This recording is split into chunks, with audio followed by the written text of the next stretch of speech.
I finally did it. I read through all of One Piece for the first time and got caught up. I went in with barely any knowledge of the series, and now I'd like to give my thoughts based on each saga. After all this time, I'm finally getting around to it.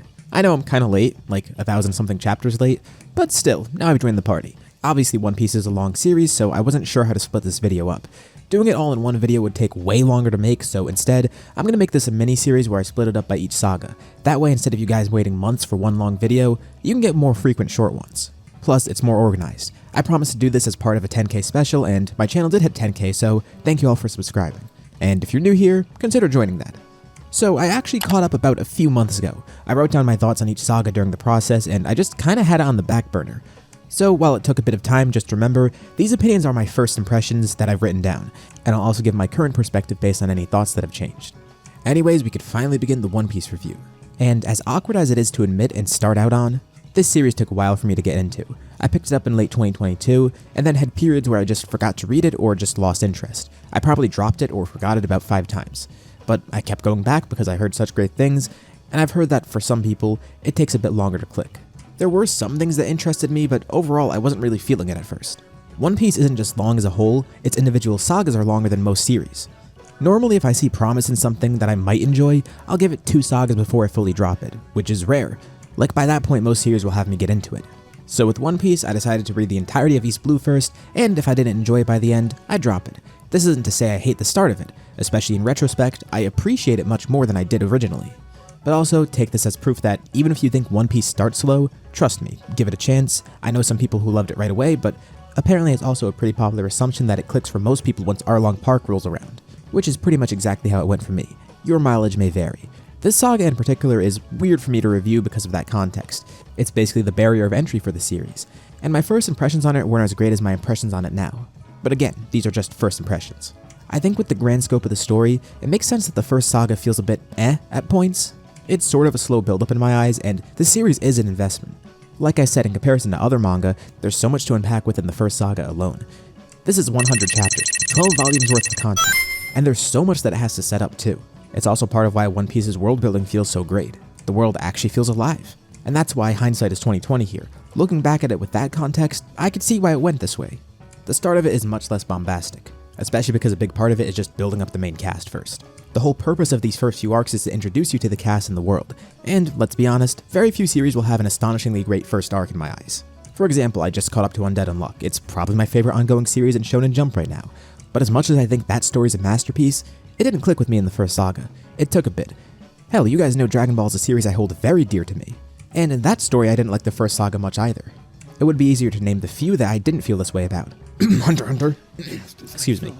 So, nothing against these arcs, or this saga as a whole.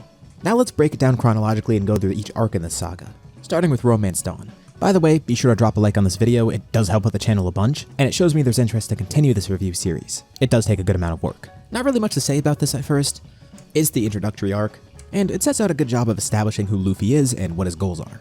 Pretty standard in that regard, but I think it also does a good job setting up what the world around us is going to be like going forward. Obviously we hear about Roger right from the start. We get to see Shanks too, and we see the Marines for the first time too. It's really good setting up what the scope of this world could look like going forward. We have the goal of being Pirate King, the idea of the One Piece in our minds. We get some idea of what the Pirate King's like, why there are so many pirates in the first place as well. We get a glimpse of what the Marines are like. Granted, it's a very small section of them, so like this isn't the full scope of them, but it sets up them being an antagonistic force throughout the entire series. Our first look at Luffy going directly against the government, and then we see Kobe's view of it. You'll see later on through these reviews, but I really do like Kobe, and the whole through line with his character is something that I do like. And of course, we get to see Zoro for the first time. And I don't know if this is controversial to say, but honestly, out of any member of the crew, at least in this saga, he has the best introduction to me. He leaves a great first impression, and obviously as the first member to officially join Luffy, this first meeting is even better in retrospect, knowing how these two grow and how their bond grows. But yeah, he has my favorite introduction out of any character in the first saga, and he has a great presence on screen right from the get-go. Next we have Orange Town, and this is one that I don't really care about. Not that I dislike it, but this is kind of what I was talking about in that tangent earlier on, just stuff that I don't really care much for, at least as a first impression. I think Buggy being the first solo villain is a really good idea. It shows us the weirdness of devil fruit powers, and the type of people that Luffy is going to oppose going forward, especially with the fact that Buggy actually knows Shanks. Once again helping to build the cast, and right from the start, we're getting a feeling that this world is alive. Like, events don't just happen around Luffy, there's world events everywhere, and of course it sounds small, and we get way more context about Buggy and Shanks later on, but it's a detail I really like. The fact that these characters feel like they have actual lives, not like they just popped into existence as villains right now and that's it. There's a sense that the world is actually lived in. This is one of the smaller examples and one of the many examples of that. Of course, we get introduced to Nami too, and this arc does a good job establishing her. And that whole thing with Luffy and the dog, I think it's a great way to build up his character here. It's more of a look into his personality, the protective side that we haven't really seen yet. Next on to Syrup Village. This one I actually did kind of like, and remember how I was saying before that the first impressions on these arcs weren't too great for me? Now that I'm looking back on it, I realize I have much higher opinions than I realized. This arc is one that I definitely enjoyed. Honestly, I felt like Captain Kuro was someone that was going to stay in the story, because going into the series, I know that a lot of characters are set up early on and then they come back later, and I was like, huh, this guy's got a really nice presence on screen. I think he's a great villain. But he's like one of the few people that doesn't really do much later on. And one thing I'm going to note here is I actually didn't watch any of the movies yet, but I did watch the live action. I'm going to keep all that separate though. If I ever review the live action, it won't be part of this. Maybe as like an extra video at the end. But obviously this arc introduces Usopp. I wouldn't say he was my favorite right away, but I did like him a lot right away. And definitely nowadays, he's my favorite Straw Hat. I really enjoyed every time he was on screen. Despite being a pathological liar, I think that's a fun aspect of his character, and he's very endearing. It's an opinion I still hold about him to this day. Part of why he's still my favorite Straw Hat. For Baratie, I know a lot of people actually like this arc a lot, but I don't know, it didn't really click with me right away. For what it's worth, in retrospect, yes, I do think it's good, but I don't really have much to say beyond that. I enjoyed Zeph, and Sanji's introduction was good, and this arc has a really strong ending at least. Once again, building the world further by introducing Mihawk, but also giving Zoro a great scene on his own, further establishing his goal of being the greatest swordsman. That scene's probably one of my favorites in the entire saga. And of course, Arlong Park is right after. I mean, what can I say about this arc that hasn't already been said? I guess in the simplest terms, it's peak. This is where the series really picked up for me. For one, Arlong's a great villain. He has an awesome presence on screen. He feels like an unstoppable threat. And this is the first arc where this whole crew is finally together. In the past arcs, obviously, it ended with them recruiting somebody. This is the first one where it's just all of this crew fighting together for once. And that's part of why it's so great. It's our first true showing of this crew that Luffy's built up. And I kind of alluded to this before, especially by saying Zoro had my favorite introduction of anybody. But Luffy never really left a huge impression on me. I liked him, but it wasn't until this arc where he truly felt like a great main character to me. Not that he was bad before, not by any means. It's just that this is the arc that elevated him a bunch for me. Same goes for Nami here too. Like, this arc does everything great. It further builds up every member of the crew without making any of them feel like they're not doing something. It emboldens Luffy's presence as an MC, both in terms of writing and just his physical force too. It has a great villain, and further ties into some world building aspects here. Just all around, it's a great arc, and I can see why this is where it clicks for a lot of people. Because this is more the type of stuff you could expect going forward. Same goes for Logtown too. Obviously a much shorter arc, but still really good.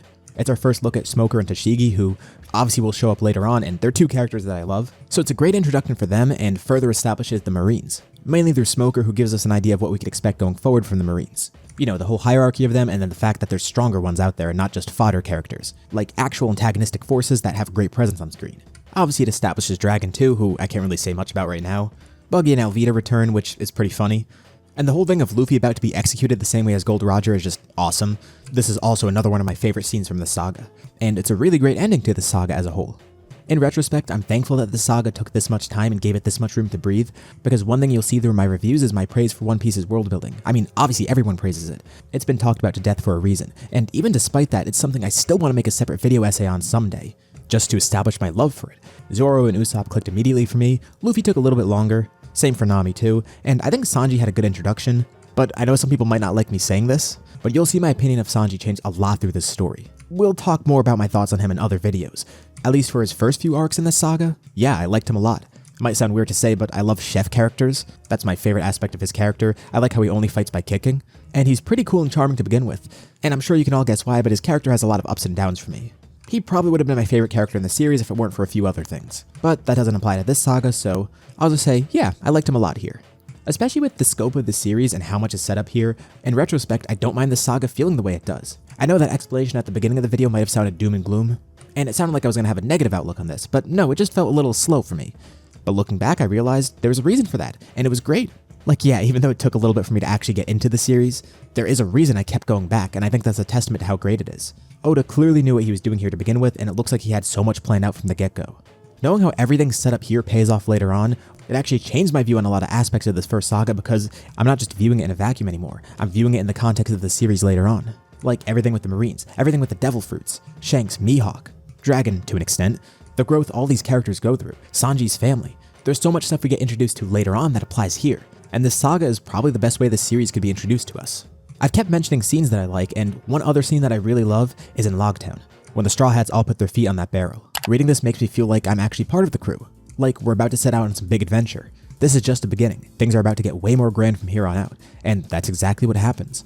Obviously in the next video we begin covering Alabasta, which I'm really looking forward to. I know it's a fan favorite arc for a reason, but we'll save that for the next video and end here.